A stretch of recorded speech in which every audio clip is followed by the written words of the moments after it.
A few years ago, in the middle of a lost town, a group of cultists carried out a satanic ritual. However, that ritual was not like the others, since they slit the throat of a rabbit instead of the usual goat. With the rabbit's blood, they drew a small circle on the floor, surrounding a wooden crucifix. To finish up, they placed the dead animal in the center, on the cross, and started singing a chant which we won't reveal here in order to protect your souls. Those were the steps detailed in the last book written by the shaman they were trying to resurrect. During his life, he managed to perform many miracles such as curing blindness and curing the strangest of illnesses. However, the result wasn't what they were expecting. A huge flame engulfed the circle and the rabbit disappeared from it.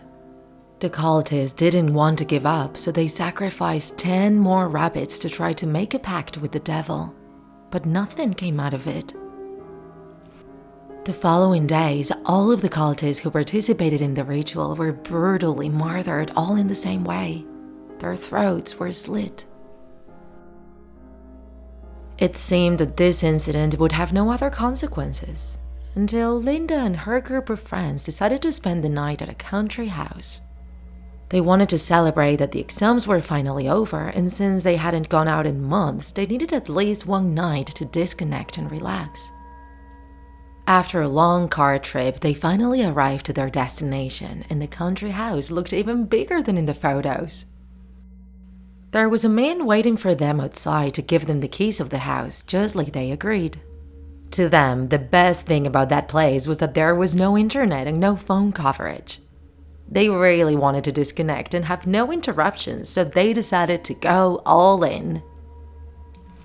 They told their families beforehand to not get worried about them, to not call them, and that they would call once they were back. They had lunch, played cards, and a few hours later, they decided to have fun at the pool.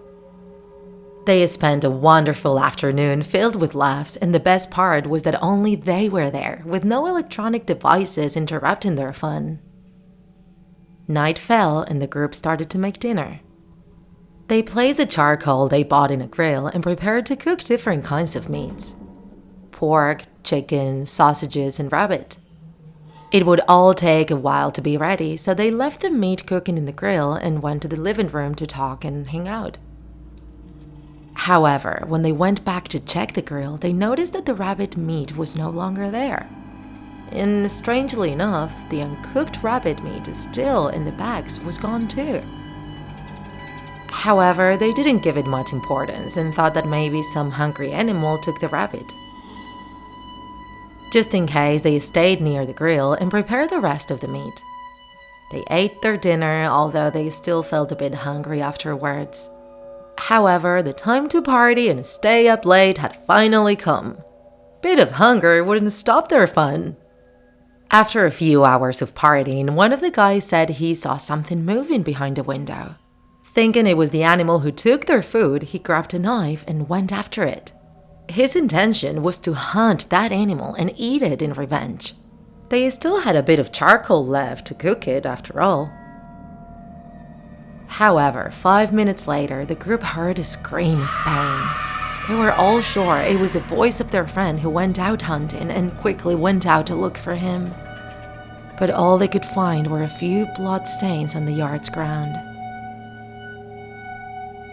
Scared, they locked themselves in the house, and shortly after, someone started knocking on the door. They quickly opened it, expecting to see their friend. But instead, what they saw was a rabbit the size of a human with red eyes and a scar on its neck.